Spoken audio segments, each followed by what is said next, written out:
Good afternoon, everyone, and welcome to today's seminar on Nigeria's energy future. My name is Johannes Urpalainen. I'm the director of the Energy Resources and Environment program here at the School of Advanced International Studies. Today, I am very pleased to welcome my good friend and real energy leader, Todd Moss, who is the executive director of the Energy for Growth Hub, which works on finding ways to help developing countries and emerging economies get access to the energy they need for industrial development, for economic growth, going beyond energy access, it's like a minimal access. And we've had a number of events here where we focused on the challenge of getting people connected to the grid, looking at some of the micro enterprises in India. We also had one entrepreneur from Nigeria earlier here to discuss this. So I'm very interested in hearing what Todd has to say about Nigeria's energy future on a higher level and looking at ways to power this country's industrial future. So what we're going to do is I'm going to ask Todd to give a short presentation. We're talking about maybe 30 minutes or so. I'm going to ask a few questions myself, and then after that, I'll open it for Q&A. So Todd, please, and please join me in welcoming Todd to SAIS. Okay, thank you, Johannes. Really great to be back at SAIS. And I love to talk about, these are two of my favorite topics to talk about, Nigeria and energy. And so, why pick Nigeria? Why is Nigeria so important? Well, Nigeria it's big, it's very young, and it's also increasingly urban. So Nigeria is Africa's largest economy. It's also Africa's largest population. It's home to 1 in every 5 Africans. So we literally cannot solve Africa's energy poverty problem without solving Nigeria. And it's also an extremely young population. More than half of Nigerians are under the age of 20. And I think when people think about energy poverty, they often think about rural Africans, but actually Nigeria is already majority urban. There's a data analytics company called Frame out in Virginia, and they created something called the Frame Urban Markets Index, which is they took every cluster of at least 300,000 people in Africa, and then they measured economic activity, they measured consumer power, and they measured connectivity. And what they found is that Lagos, and this won't surprise you probably, but Lagos is the 3rd largest city in, not strictly by population, but by their index, 3rd largest city on the continent, behind Cairo and Johannesburg. But that actually Nigeria dominates Africa's urban landscape. They actually have 5 Nigerian cities in the top 25, and of the top 100 urban clusters in Africa, 37, so more than a third, in Nigeria alone. So Nigeria's urban future, yes, it's Lagos, but it's not just Lagos. It's also Kano and Kaduna and Jos and Abuja and lots of other urban centers. And Nigeria is not just urban now, but it's getting far more urban. Lagos is already a mega city. It's somewhere between 15 and 20 million.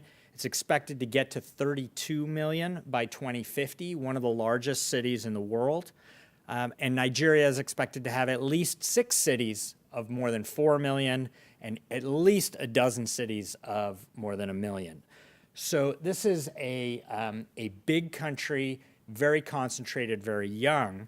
And so my talk is Nigeria's energy future. What do I mean by Well, the question is whether all of these bright young people in Nigeria, are they going to drive growth and creativity in their country, or is the youth bulge going to be a source of frustration and instability?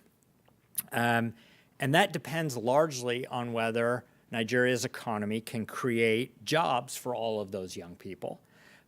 And Nigeria's ability to create those jobs depends in large part on solving its energy crisis. So that's what I want to talk about today. So what's Nigeria's current energy situation? Now, Nigeria is an energy-rich environment. Nigeria has tremendous potential to produce not just oil and gas, but to produce power for all of those people in all of those cities from a pretty diverse mix of hydro, solar, wind, and especially natural gas-fueled thermal power. Nigeria is producing about on a good day, 2 million barrels a day of oil. But I'm not talking about oil today. I'm largely talking about the power sector. Now, when you think about power in Nigeria, you probably also think about generators. It is estimated there are 9 million generators in use in Nigeria. And these generators are expensive. They're very inefficient. They're dirty. They're really loud if you walk down a street in a Nigerian city. So there's a lot of noise and air pollution. And actually, a typical small diesel generator is actually worse for carbon dioxide emissions than coal. At the same time, Nigeria's energy access rate, the residential access rate, is pretty low. It's estimated at about 45% today. The government wants to double this to 90% by 2030. And while access is low, energy consumption, electricity consumption per capita is actually crazy low for a country as big and as important as Nigeria. So the average Nigerian consumes 150 kilowatt hours per person per year. Now, my refrigerator at my home here in Washington uses 450. So it would take 3 Nigerian citizens to use as much power as just my fridge. Okay, so Nigerians at 150, typical American, about 13,000 kilowatt hours per person per year. Now, if we look at the nation as a whole, just to give you a little bit of perspective, in the US, we have a little over 1,000 gigawatts of installed electricity capacity here. Nigeria, on paper, has 12. In practice, it has about 3. So we're looking at this country of Nigeria, currently around 200 million people. They use the same amount of electricity as a medium-sized American city like Columbus, Ohio, or Jacksonville, Florida, something like that. Okay, so now if you think that it's bad now, just wait, because it's getting worse. And this is the real uh-oh in Nigeria's energy future. So Nigeria is now 200 million, sometime around 2040 to 2045, which sounds like far away. It's not that far. Nigeria will have a larger population than the United States. Okay? And it currently has 0.3%, less than 1% of the US electricity capacity. That is the scale of the gap here. Now, Nigeria is stretching, the government is stretching to try to get from 3 gigawatts to 10 gigawatts. That's their sort of short-term goal. They hope somehow that the straight line at the bottom there, they're hoping somehow to get to 24 gigawatts by 2030. But these are not even close to where Nigeria needs to be. We are talking orders of magnitude, and that's what I mean by uh-oh. So just to give you another kind of relative comparison, if Nigeria in 2045, when it's going to be larger than the United States, if they want to be to where Tunisia or Egypt is today, they need a 20-fold increase in electricity generation and consumption. A 20-fold increase. So we're not talking about playing around at the margins. We're talking about large transformational effects that are needed. Now, Nigeria's energy sector this is an extremely complex problem. I'm just going to highlight a couple of the big issues here. I will not touch on everything. So one, obviously the country needs to generate a lot more electricity. Currently, Nigeria, the grid power is 85% natural gas fueled, about 15% hydro, less than 1% solar or wind or anything else. So it's pretty much gas with a little hydro. Now, even within gas, and the country is petroleum and gas rich, it faces a whole range of issues that's preventing it from burning even more gas to produce electricity. A lot of it is around pricing issue. At bottom, the problem is, like in virtually all countries in Africa, the tariff rate does not cover the cost of production. This is another reason that Nigeria, if you visited the Niger Delta, I should have brought a picture, there's still flaring natural gas. There's still flaring associated gas from oil fields. So you've got a country that is dying for more electricity. It has all of this gas, and it is literally burning it as waste, which has a huge economic cost, a horrific environmental and social cost. I was in the Delta in 2007, and they promised that by the end of 2008, all flaring would stop. It's now 2019, and there's still flaring gas there. Nigeria is a tropical country. It's very sunny there, those of you that have been. So obviously there's a huge solar potential. Well, Nigeria has signed 14 power purchase agreements for solar farms. It's a little bit in aggregate, it's a little bit over 1 gigawatt. And it's they signed about $2.5 billion worth of investment to get that 1 gigawatt. Remember, they're at 3, they want to get to 10, they need to get to 60 or so, and we're talking about 1 from solar. Even there, of those 14 projects, 12 have stalled over a dispute over the pricing structure. Now, if the gas and solar markets aren't a problem enough, there's also Nigeria is going through has been going through a complicated restructuring. There was a partial privatization in 2013 that's been pretty messy. Essentially, generation and distribution were privatized, but the transmission company of Nigeria remains in state hands. And partially because of that, and partially because of the pricing issues I mentioned, we've had, Nigeria has seen chronic underinvestment in transmission. So even if Nigeria could start generating more electricity, the grid can't handle it. And so you often see grid breakdown. Here's a news story from just 5 days ago where the grid had a total collapse of the power system. So it's obviously a very complicated situation for Nigeria, and I do believe that the complexity is the fundamental problem. It is extremely difficult for the U.S. government, also for the Nigerian government, to manage complex value chains. One example, during the Obasanjo years in Nigeria, the government spent a lot of money buying turbines to produce power. And some of those turbines were never installed. They sat in warehouses and nothing happened. And it's a piecemeal approach to building a modern power system does not work.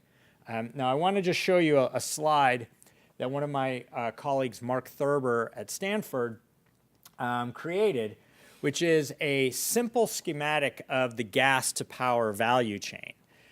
So to go from gas in the ground to power at consumers, you have to go through multiple steps along the way.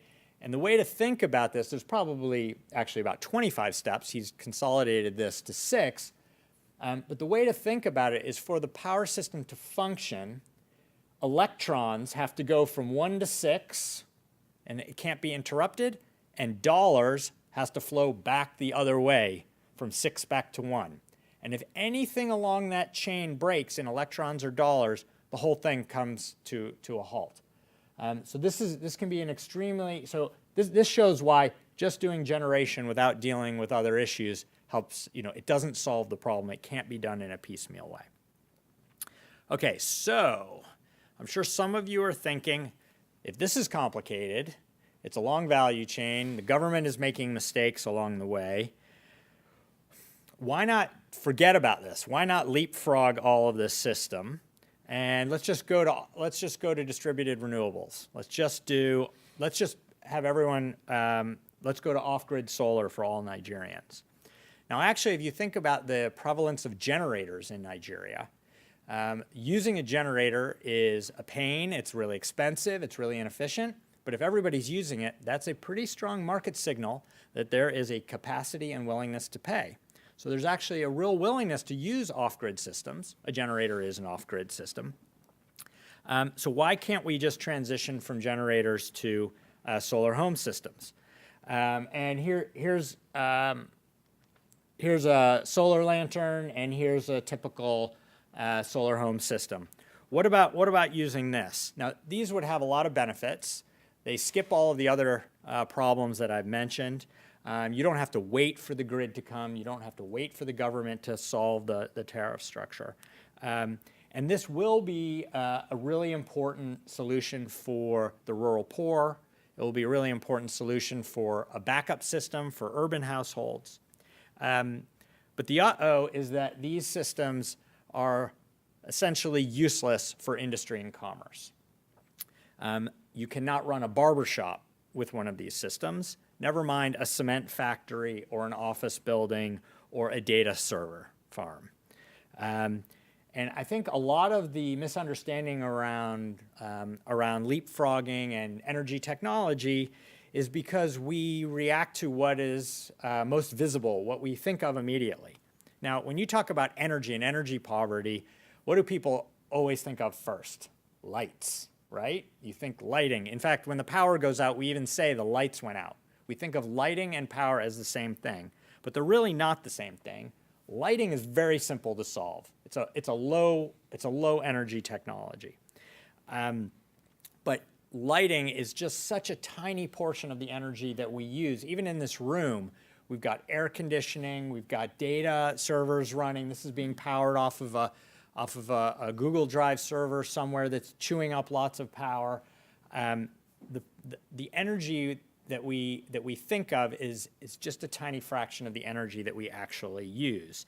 So while these can provide lights, they can't provide all of those other energy services that we need.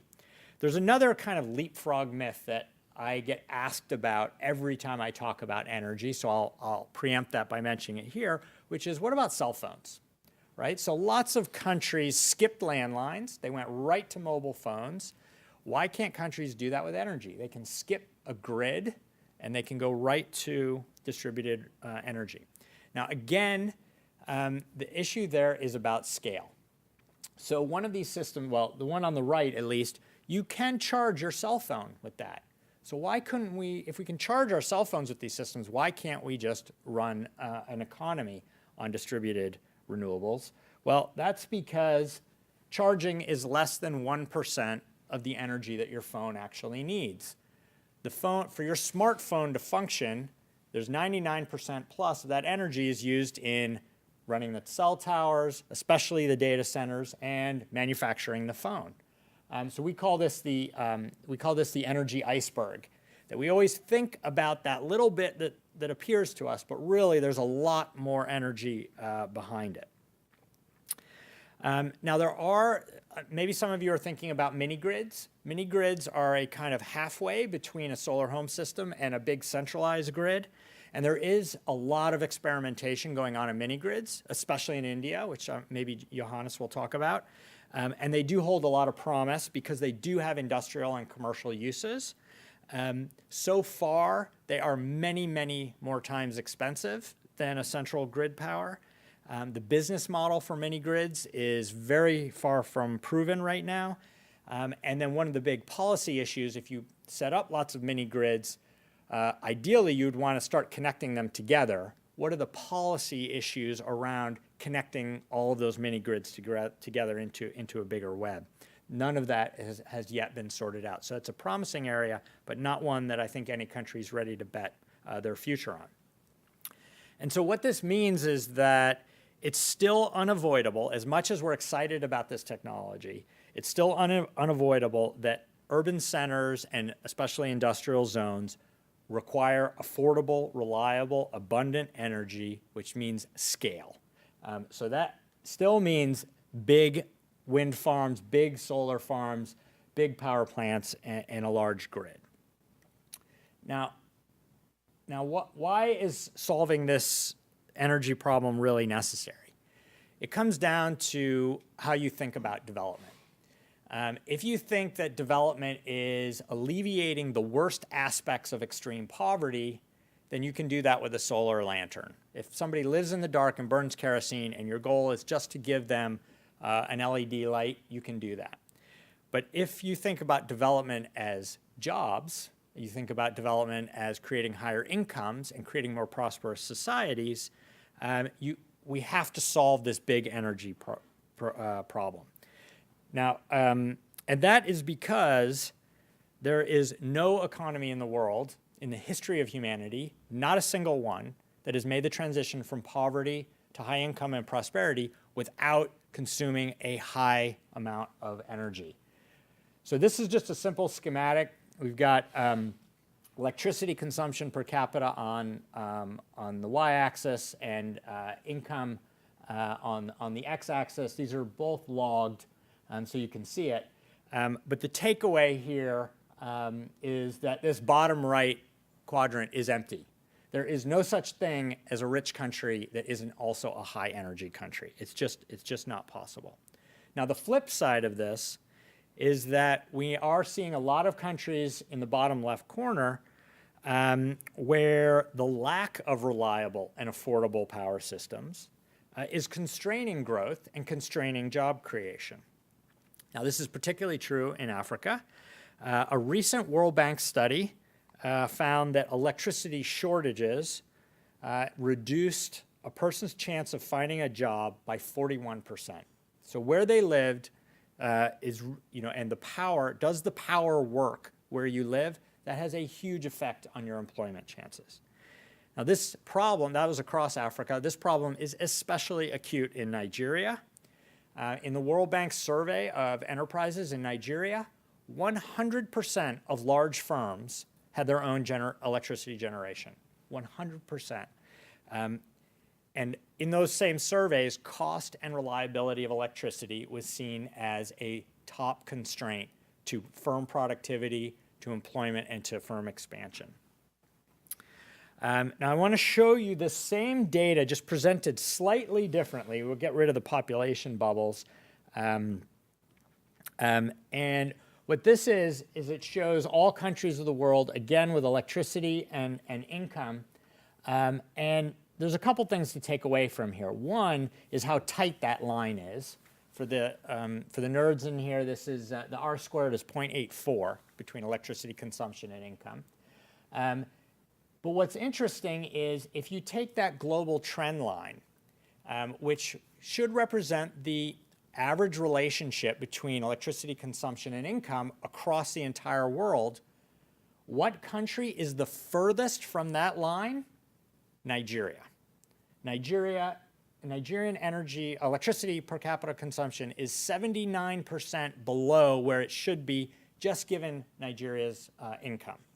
So that is a pretty strong indicator that electricity is really constraining future growth in Nigeria. And so I hope I've made a convincing case that a low energy future for Nigeria is a jobless future for Nigeria. And that would be a colossal waste of human potential for literally tens of millions of young people. Now, that is a development and social and human tragedy. It is also, we're at SICE in Washington, D.C., it is also a U.S. foreign policy challenge. And so Nigeria's energy problem is not just Nigeria's. In some ways, it's an American priority as well.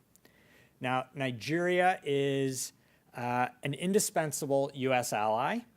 Our relations are not always perfect. They're often troubled.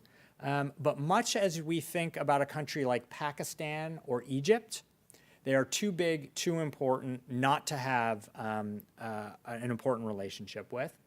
Nigeria, whether we like it or not, is an absolutely vital ally in a range of in managing a range of transnational threats, from terrorism to disease to international crime. to trafficking in guns, people, drugs, a whole range of things. We absolutely have to cooperate with the Nigerians. And so Nigeria's future actually matters for our own security as well. Now, Nigeria could, if this energy problem is solved, Nigeria could be an engine for innovation and creativity and an engine for the world economy.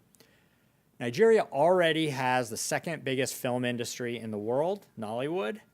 Lagos already has a pretty vibrant tech startup scene, but that future is very much dependent on solving some of this the energy problem.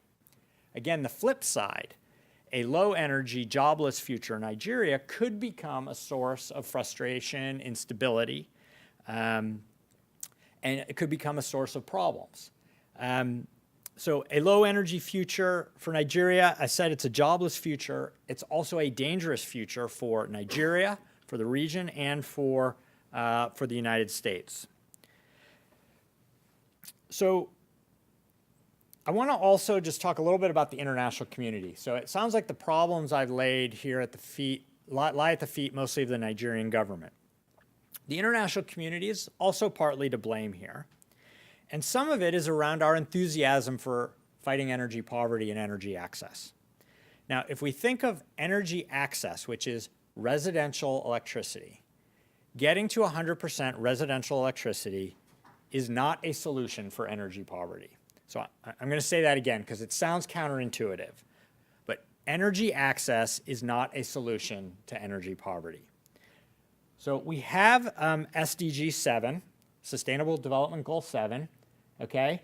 And it says that we're trying to ensure access to affordable, reliable, sustainable, and modern energy for all. That is a wonderful goal. We should all support that. But how are we measuring success against this goal? The relevant indicator is indicator 7.1.1, which is the proportion of population with access to electricity as defined at home. Now, household electricity is important, but here's a graph of world energy consumption. Residential electricity is 5%. It's an important 5%. But when we're talking about building a modern energy future for everyone, we can't just set the goal by ignoring 95% of the energy in an economy. The biggest portion by far is energy to industry. So this is a little bit, I'm going to try out an analogy on you. You can tell me whether this works or not. I've been trying to think about a way to, how do we think about this? So this is akin to trying to measure education by only using the grades we get in high school, in our US history class in high school. Yes, we want everyone to know US history. We want everyone to know about that. But it is just one slice of what it means to be educated. And residential electricity is just one slice of what it means to have a high energy future. Now bear with me, I'm going to try and push this analogy to the breaking point here. So it's not just that this is a partial picture. It's actually worse than that. Because residential electricity does not drive development. Okay? It's energy to industry and commerce, which is where you get energy leading to higher to employment and to higher incomes. Now, Johannes, I hope maybe you'll talk a little bit about this. Johannes has done studies looking at India, which shows that rural access has benefits, for sure, but that it has almost no effect on income.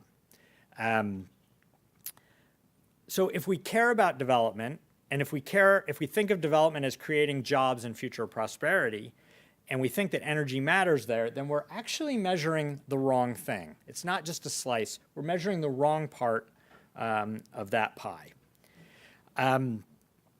Okay, and now I'm here really I'm gonna push the analogy one more time. You tell me if it works. So it's even worse than that because the global system is actually skewed because of this mistaken metric against the world's poorest countries. Now, how is it skewed? And that's because finance is often tied to progress and environmental outcomes. Now, we are sitting here in Washington, D.C., okay? PEPCO, PEPCO is the company that is supplying the power for this presentation, for our air conditioning, for these lights, for this computer, okay? PEPCO, the power from PEPCO is 95% coal, gas, and nuclear, 95%, okay? Down the street is the World Bank. They are making decisions, sitting in rooms powered 95% by coal, gas, and nuclear. They're making decisions about financing infrastructure in poor countries and whether those countries should be allowed. Coal is already off the table. World Bank won't do nuclear. They're now deciding should gas be off the table or not. So while there are only some countries that are constrained, the US, we're not constrained. India and Brazil, they're not really constrained either. But for a lot of African countries where for infrastructure they have to go to the multilateral development banks or they have to go to the donors, they are constrained from building all of the infrastructure that they need. And so it's like we're not just measuring the wrong thing to get engineers and scientists, we're actually penalizing people by tying the equivalent of that financial aid to a US history grade. That just actually doesn't make any sense. So let me just end by saying, to produce all those jobs that Nigeria needs a high energy future. To get there, they're going to need to do the exact same thing that the US does, which is exploit all of their own resources and what we call in the US an all of the above approach. That means grid and off-grid. That means solar and wind and hydro and natural gas. And that's for the task for all of us who care about development, who care about national security, who care about energy, who care about climate, and who care about the future of the planet. Thank you.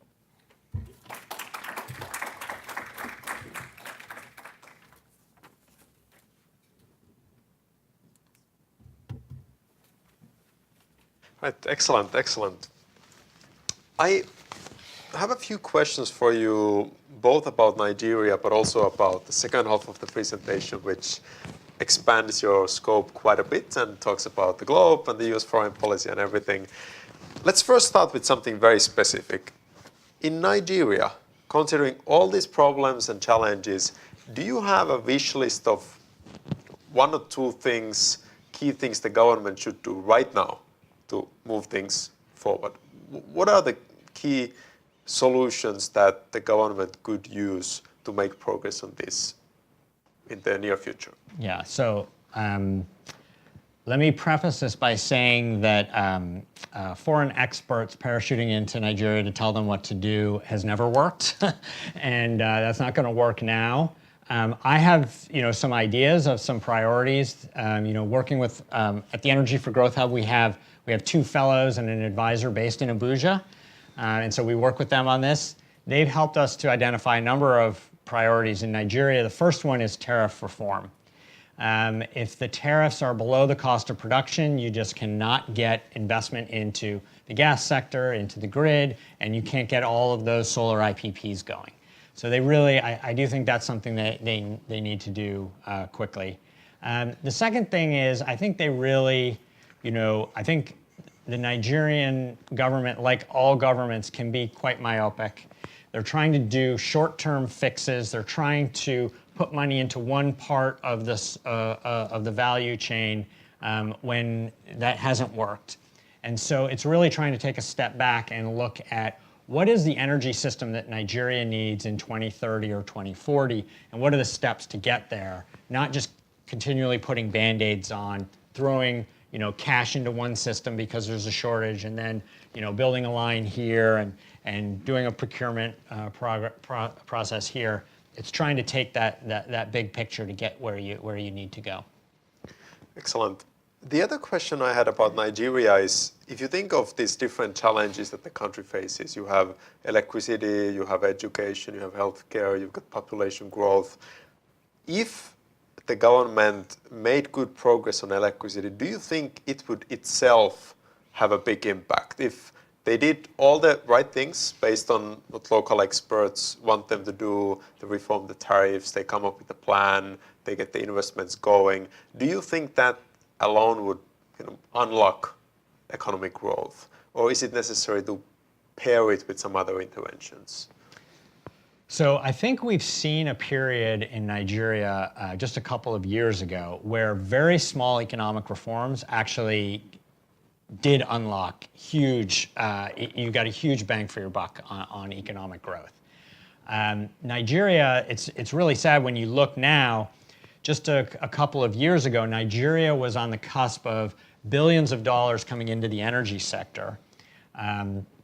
It was just before President Buhari was elected, and it was ready to go. And then there was a confluence of problems. One is the oil price fell, and Buhari refused to devalue the naira. He tried to hang on to the currency, which then created a black market again, which scared off all of the private investors that were planning to come into infrastructure. My colleagues that work in private equity talk about, tens of big projects that were ready to run, and they stopped because of the currency problem. And that they partially solved the currency issue, but it takes a little bit of time to get that confidence back. But when you look at the incredible capacity in Nigerian society, the incredible creativity, the business acumen, and really the global linkages, when you see the banking sector and the engineers and all of the Nigerian professionals that have been in New York or Dallas or London, and they come back when the opportunity is right, the potential there is huge. And I don't think it takes, we don't have to fix everything, but energy is definitely one of those issues that would give you a large return. One more specific question on Nigeria. If we look at the value chain, starting from exploration, going into generation, transmission, distribution, is there any hope that Nigeria could do what some of the South Asian countries have done? So in India, for example, the first part of the sector that found some kind of a solution was really generation. They created this long-term power purchase agreement, gave some pretty generous terms to the investors and said, look, the system is not great, we know that, but we need electricity. So we are willing to pay you pretty penny for providing that, and we'll worry about the rest later. Now, they haven't worried about the rest later, the rest is still there, and it's a big problem, especially distribution, but there is no longer a generation problem per se. So do you think something like that might work in Nigeria?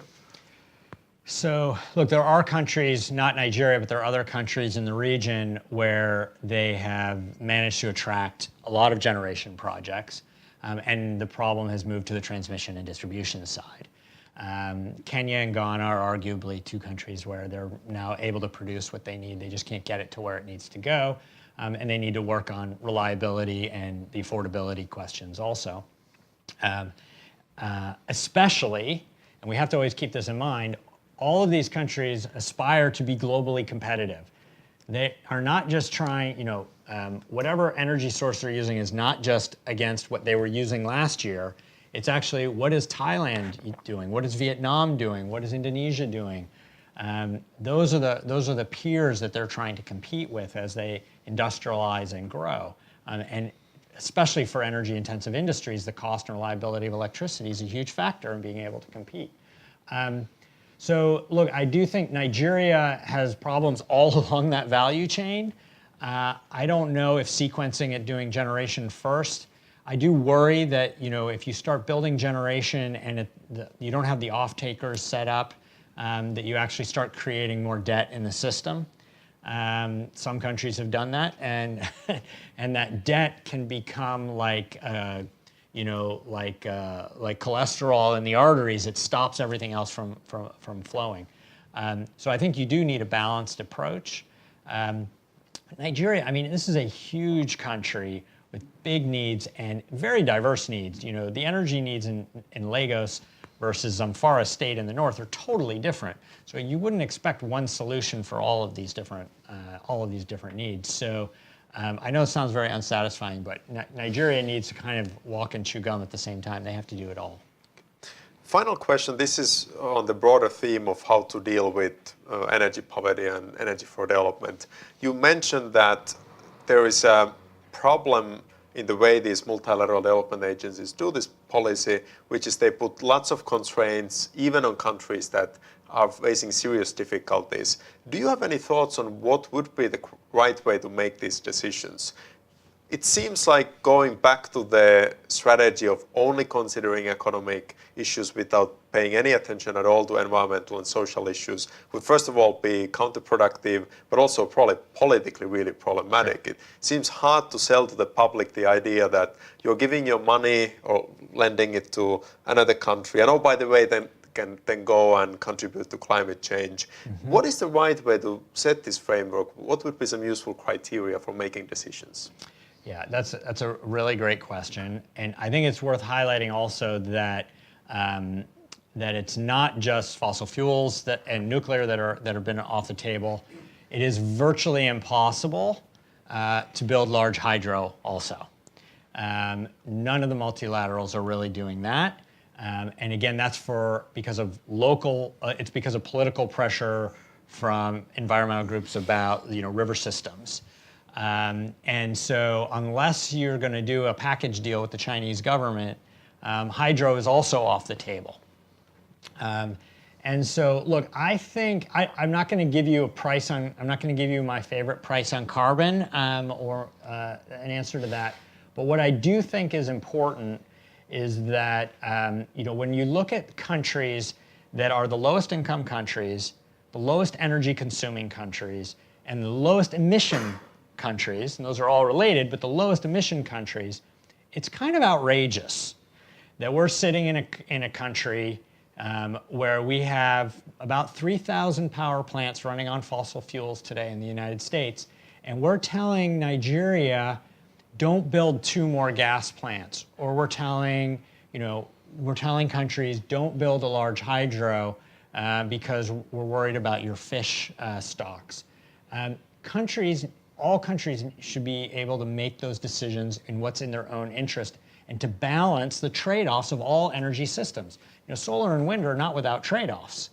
And I think that we need to set up a system that helps countries make the smartest decisions that balance environmental, social, and economic, their social and economic objectives. Does that include global emissions? Absolutely. Does that mean that we should ban fossil fuels in all low-income countries because we can do that? I don't think we should. So I do think that inequality is not lost on policymakers. The Indian government is particularly assertive in this manner.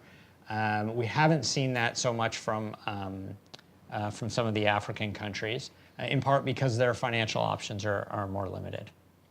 Excellent. Why don't we open it to any questions from the audience? Yes.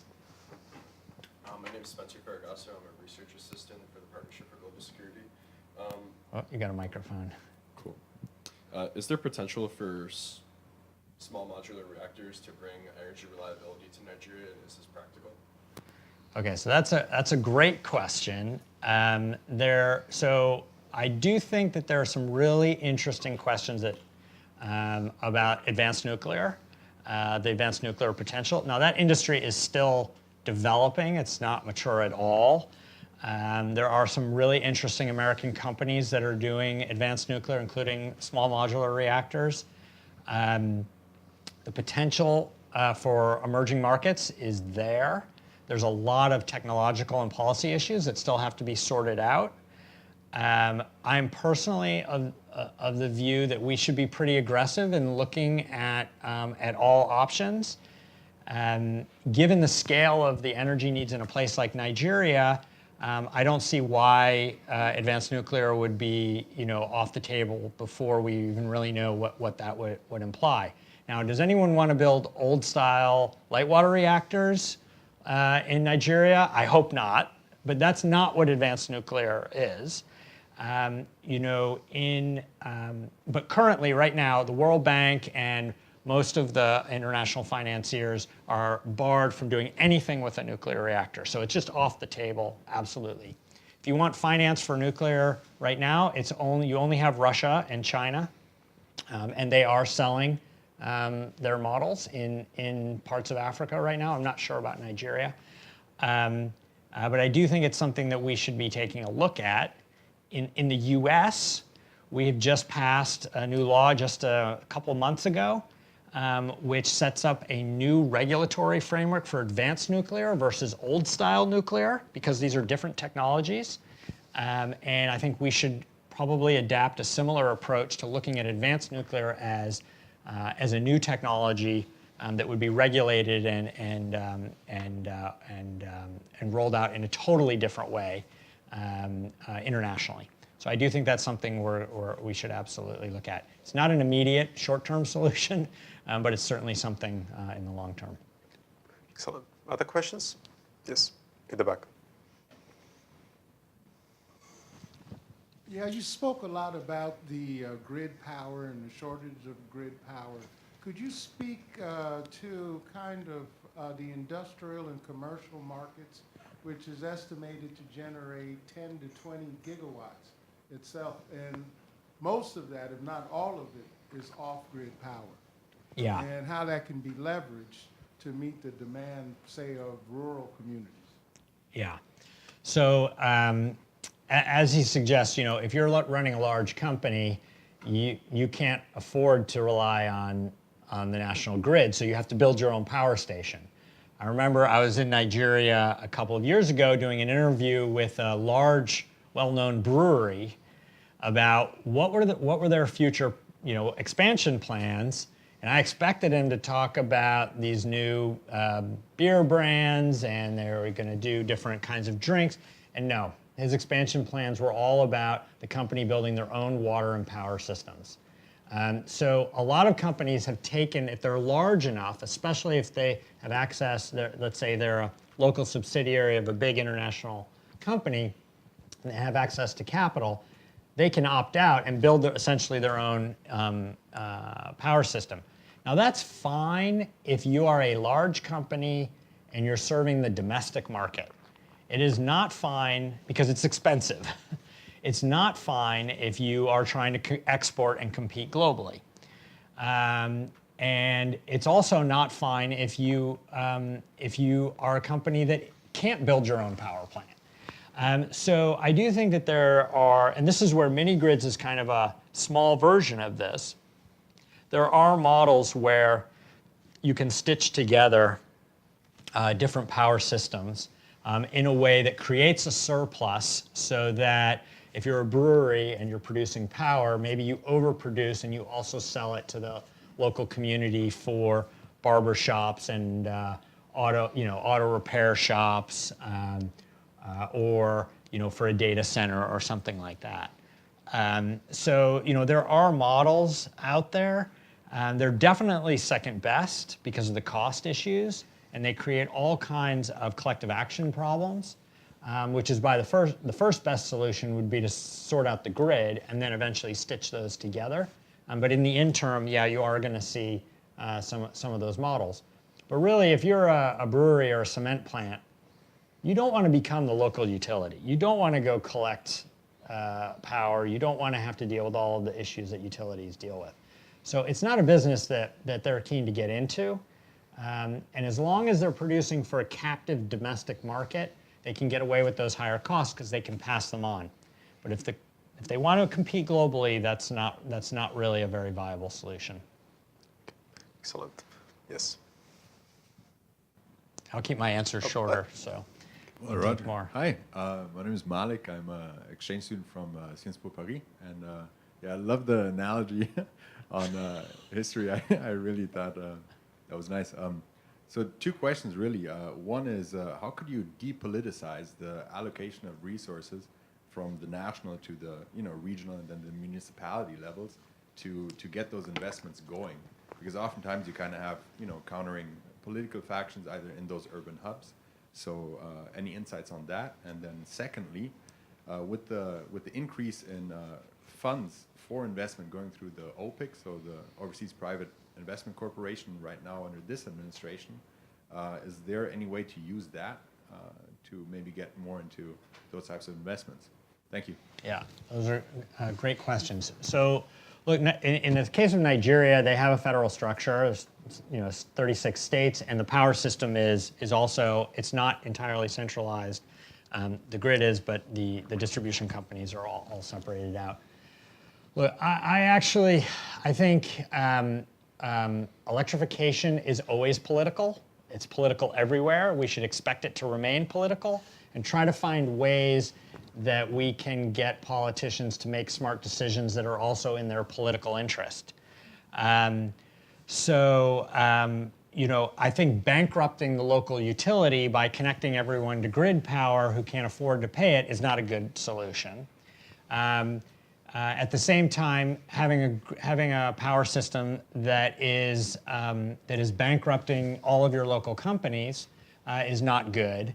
And it's not just the companies. The tragedy is not just the companies that are struggling with power outages and high costs, and maybe they have to shut down, or they can't hire as many workers as they want, and they can't grow as fast.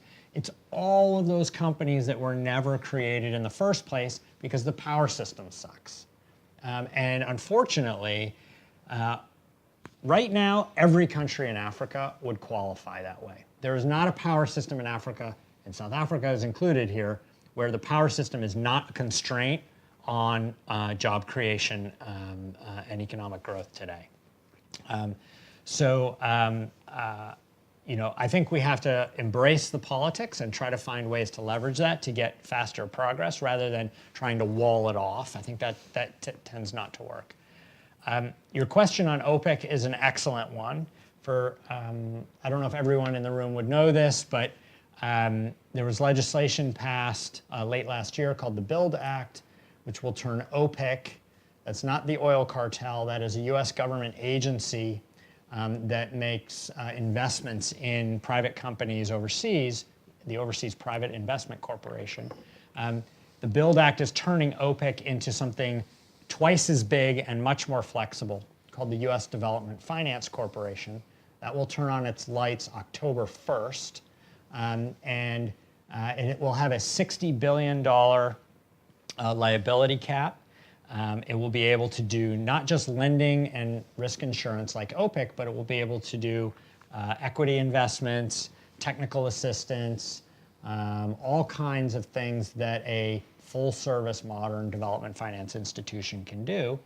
And you're absolutely right. The potential for the USDFC to really catalyze investment in infrastructure it's there. We will see how implementation rolls out. The current management of OPIC, I think, is doing a really excellent job preparing for that transition. The budget proposal from the White House was not a terrific vote of confidence. They're asking this agency to do twice as much, and they cut their budget. So that's not a good sign. However, there are a couple of big opportunities in the energy sector for USDFC. The Energy for Growth Hub, where I am, we just last week finished a working group with CSIS, the think tank just here across the road, looking at energy infrastructure opportunities for the USDFC, and we have a couple of recommendations. You can find that on the Hub website or on CSIS website. But just to flag a couple of them. One is that when we think of power, we think of hard infrastructure. We think of power plants and power lines, but the U.S. comparative advantage is also in the soft infrastructure, in data management systems and other things to help manage a modern power system. And then another area is clear where U.S. clearly has technological advantage is natural gas. I mean, if there's any area where the U.S. technology is dominant, it's in gas. And there's a huge opportunity for the USDFC. And then one other thing is we encourage, as your question on advanced nuclear, we encourage the new USDFC to review their environmental and social policies to ensure that they're technologically up to date. And that would include taking a look at advanced nuclear and whether it's time to think about that as an option. So yes, lots of potential there. Hi, My name is Dia. I'm a former SciSci student. Just came back for the presentation. Thanks very much. It's an excellent talk. So my question is, so given Nigeria's clear potential, huge potential for solar, utility scale solar and other renewable energy technologies haven't really taken off at that big scale. And given that the government is financially constrained in many ways, even though it's one of Africa's biggest economy, it's the biggest economy in fact, what can the government do to crowd in more investment in the renewable energy sector, but at a larger scale given the energy aspirations of the country? Yeah, so that's an excellent question. I'm going to give you a very unsatisfactory answer.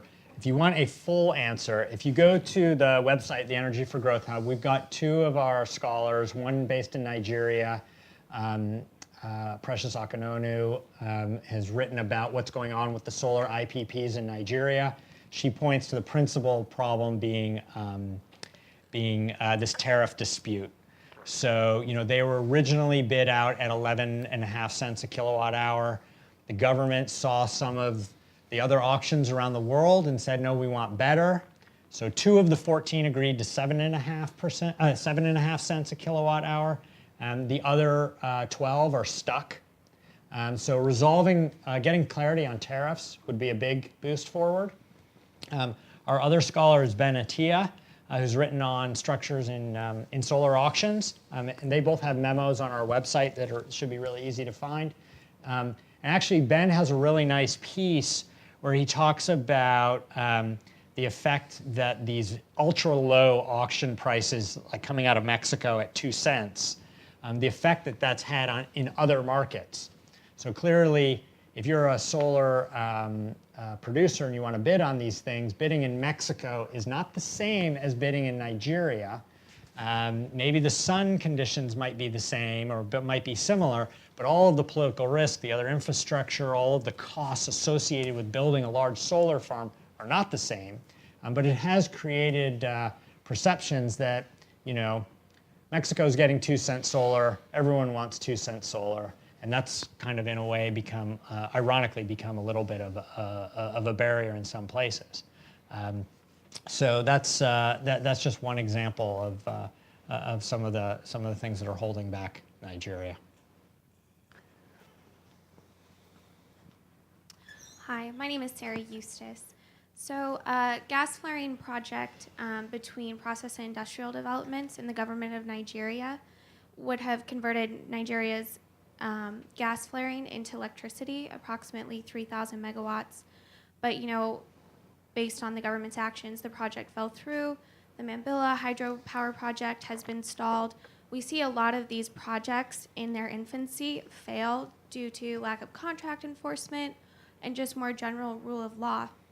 As Nigeria moves forward, how do you think that the government should address that so that, we can actually see these projects come to fruition? Yeah. So, the big picture is that investors want clarity over things like pricing and regulatory environments.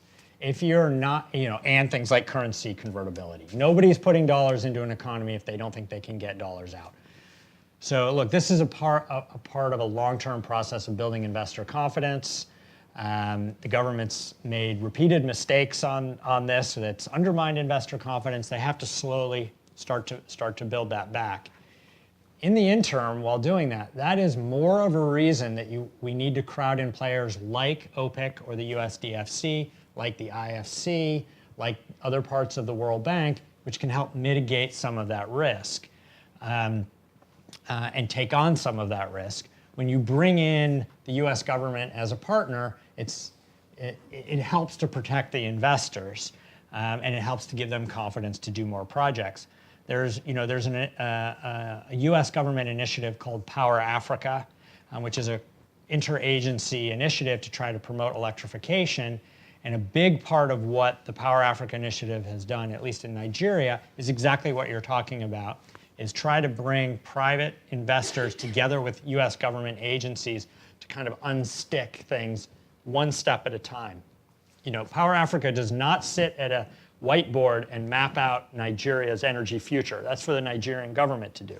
What Power Africa does is it takes an incremental approach to, okay, what's the universe of potential projects in Nigeria? Here's 50 that we found that could happen. What's holding this one back? What's holding this one back? How do we get each one to the next step? And if you look, actually, Power Africa website is really good and very up to date. You could look and see what projects they've unstuck in Nigeria.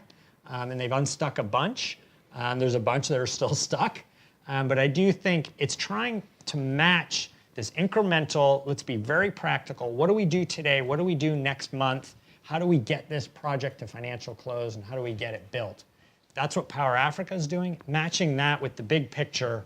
All right, instead of project by project, where are we trying to go and how do all of these projects fit together for what we think future energy demand in our country will be? That's the role of the government also. In reality, it doesn't work that way. It's very messy, but that's, our energy past in the US, it was messy. Building the Hoover Dam and building all of that infrastructure, it did not go well. I think hindsight is sometimes a little rose-colored. So you just got to slog through and build this stuff. One thing you cannot do is abandon and say, it's too hard, it's unnecessary, it's too difficult. We're just going to allow Nigerians to be poor. We'll let Nigerians have lights at home, but there'll be no jobs. That, I think, is a recipe not for stability and happiness and prosperity, but a recipe for actually disaster.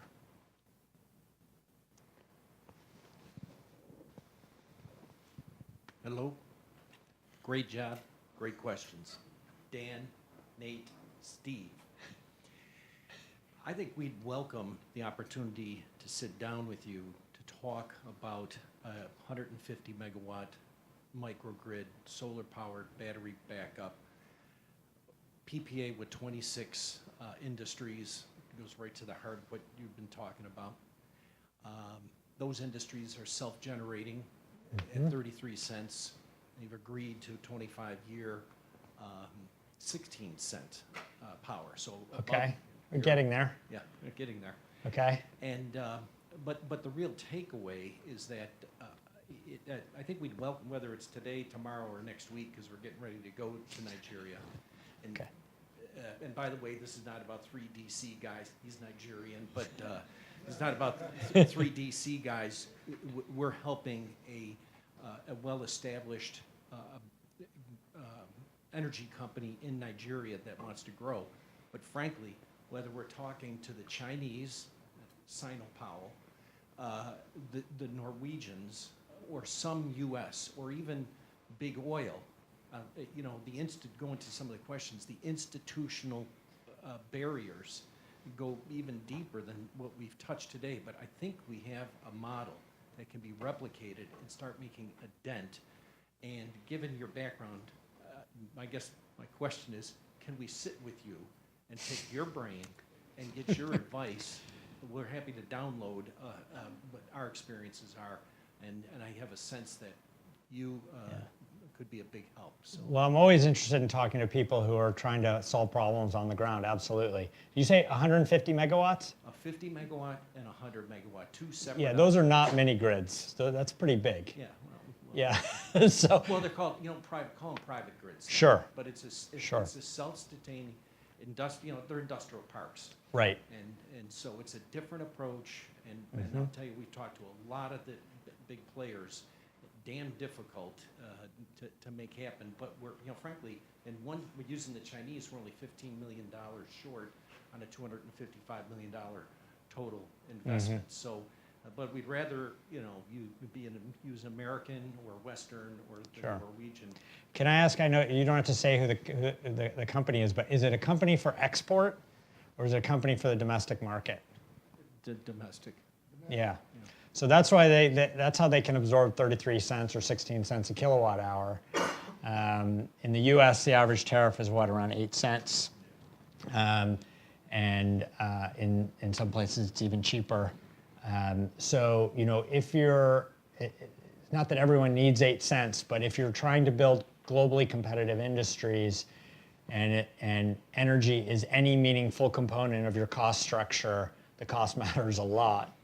One point I'll just make about this is one of the other leapfrog questions I get is, well, you know what, you're talking about a world of heavy industry, and actually the world is moving towards services. And you know, maybe Nigeria won't be a steel producer. It's going to be a services economy, and that's probably true. Nigeria is going to be a services economy. But what's the lifeblood of services economy is data and telecommunications. And data centers chew a lot of electricity. Office buildings chew a lot of electricity. And you know, we did a little rough estimate. I should have brought the schematic, not our Energy Iceberg, but we've got an office building. So like a typical mid-size office building in the United States, probably about the size of the building we're in here, 300,000 square feet with air conditioning and you know, computers and elevators and all the typical stuff of an office building, still needs an installed capacity of about 1 megawatt. And you know, that's a lot of power. And if you're talking about a city, you know, we estimated that that K Street consumes more power. Just the buildings on K Street right here in Washington, D.C. consumes more power than the entire country of Liberia. So it's not the case that a services economy is a low energy economy. In fact, a services economy pushes the reliability issue even more, because if you're reliant on a data center, the power literally cannot go out or you're done.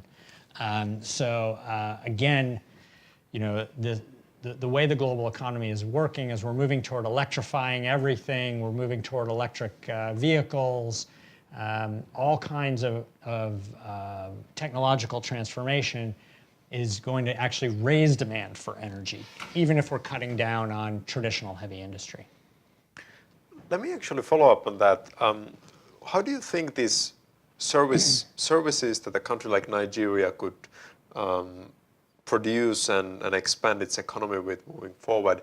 How important is the cost of energy there? Because one of the challenges for industry has always been that if you're in the steel industry, all you need to know is the price of electricity and you know whether this factory is going to make profit or not. But how is it with these data centers and office buildings? Is this a critically important variable or? So, look, it differs a lot, right? If you're going to try and mine Bitcoin, yes, it's hugely important. If you're just doing web design, maybe not that important, but the reliability becomes critical. But if you look at the potential of a country like Nigeria, when you look at the incredible, the creative sectors, music, literature, film, fashion, taking off. And it's taking off in part because they are not reliant on a heavy energy cost structure. But if you want the tech sector in Lagos to really live up to its potential, now it's a little bit of a kind of sexy niche, but if you actually want that to become something that's going to generate tens of thousands or hundreds of thousands of jobs for young people in Nigeria, they're going to need their own data centers. You're going to need air-conditioned office buildings. You're going to need, you know, all of the infrastructure that we take for granted. We're going to need, you know, work share, office, all of that stuff. All that infrastructure that Silicon Valley has, and Washington, D.C. has, and London has, and we take for granted, they're going to need all of that to let that live up to its potential. So, you know, does the film industry, how much is electricity cost for them? Okay, it's not great, but if you want all of that to flourish, the lights have to work. It has to be cost effective, and you also would hope that services, not necessarily in the creatives, but you'd move from low productivity services like small retail into other things like data processing, back office supplies, data management. All of that stuff moves you up the energy ladder as well. So we still have time if there are, yes, perfect. Let's take one more question. Thank you. Hi, I'm a second-year African Studies concentrator at SAIS, and before SAIS, I worked as an investment professional in Nigeria. I joke that I go to school in DC and live in Lagos. Well, first of all, I worked quite a bit on the privatization process in Nigeria, and subsequent activities after, tried to work on developing some gas projects. And I started thinking about what you said much better than I could have, to be honest, how we found that even though there was more institutional capacity from the conversations I had to develop gas projects, it seemed like people who had the capacity to develop gas felt like there was more interest for financing solar, for instance. And so people started, trying to quickly look at how they could develop capacity in renewables and create projects that were attractive to investors. And I didn't see that work out, but I have been away for a bit, so maybe it's working out for some people now. But my question really is, for people who still have the capacity or the pipeline of gas projects, are there sorts of pockets of people who share your views in the global development finance community that you've identified that maybe you could share, so those are the sorts of partners they should be looking at? Yeah, so look, I think there's still, the international natural gas industry is thriving right now. And there are lots of companies and financiers interested in financing bankable projects. And so, while I mentioned that, the US agencies in the World Bank are doing right now no coal and no nuclear, they're not doing no gas. Power Africa has been doing some gas projects. OPIC will finance a few gas projects. So there are some options out there for thermal power. I think the bar is higher, and if you look, the World Bank has now said they're out of upstream gas. They're not going to do any gas development, and so they've signaled that downstream power production from gas-fueled thermal is next. They want to get out of that. And they're being pushed by the shareholders to do that. But right now there's still money in the system for gas projects if those pieces can be put in place. And I think for countries that are finding natural gas, they need to essentially assert themselves on that. It's not just Nigeria. Ghana has a lot of gas. All up and down the West African coast, people are finding natural gas. Senegal and Mauritania just had finds. In East Africa, Mozambique has had several huge gas finds. And that gas will be developed by American and European companies. That gas is going to come out of the ground. The question is all of that gas going to be exported to Asian economies? Or will some of it stay in East Africa to produce power at home? That's the question we're talking about here. And if we cut off the finance for Mozambique or Tanzania to turn their own natural gas into power at home, instead we're telling them they have to export it all to Asia, I think that's setting up, it's terrible hypocrisy. It's also setting up a terrible dynamic about a two-tier international financial structure. And I think it's not a recipe for building coalitions of allies to help build a prosperous future for everyone. What are we trying to do? We're trying to build, we want everyone to have a well-paying job. We want everyone to live up to their full potential, and we don't want to cook the planet at the same time. We have lots of technology to help us make the smartest decisions, to manage and mitigate those environmental risks and still reach our developmental goals. A lot of that cost is going to have to be borne by the emitters, like us in Washington, D.C. But until that gets sorted out, I refuse to believe that trying to prevent people from living up to their potential is a good solution. One of the board members for the Energy for Growth Hub is a philanthropist named Rachel Pritzker. She has this great saying, which is, "Poverty is not my favorite climate solution." And so that's one of the mottos that we have at the Hub. So thank you for your question. Right. I think that's actually a great note to end today's session. Please join me in thanking Todd for a great talk and insightful Q&A.